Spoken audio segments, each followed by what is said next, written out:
Elke instantie, elk bedrijf hier aanwezig heeft afzonderlijk het besluit genomen om zich te willen inzetten voor de herontwikkeling van dat havengebied van Breskens.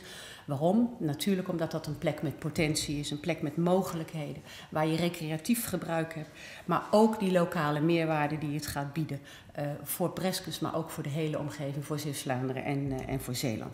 Die bovenregionale uitstraling en aantrekkingskracht, daar gaat het natuurlijk om als we met z'n allen onze schouders zetten om zo'n groot project. Nou, heel veel bezoekers uit België kennen natuurlijk Zeeuws-Vlaanderen en Breskens al. En ik denk dat we met zo'n hotspot nog heel veel meer kunnen bereiken.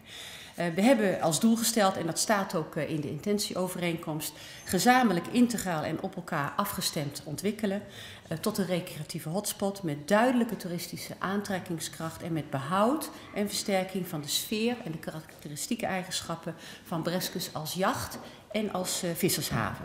Breskens, het is een dorp met karakter. En waarom zeg ik dat?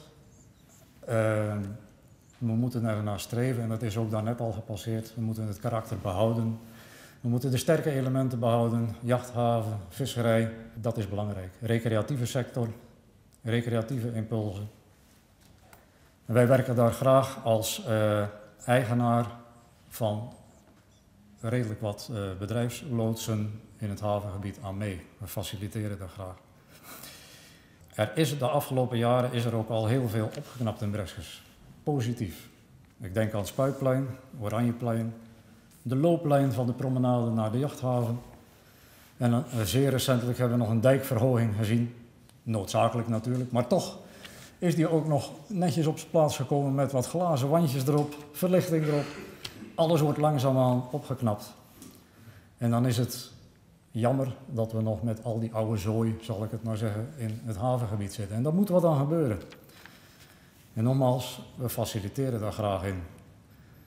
Vroon en in deze context Haven Breskens Vastgoed, BV. Breskens gaat ons aan het hart en we werken daar graag aan mee om daar iets goeds van te maken. Er zijn grote plannen om van alles te veranderen in de haven van Breskens. Wat betekent dat voor het Visserijmuseum? Nou, de bedoeling is dat zowel de vismijn als het Visserijmuseum hier verplaatst worden. En dan naar de kop van aan de handelshaven. Daar zou dus een heel nieuw gebouw komen.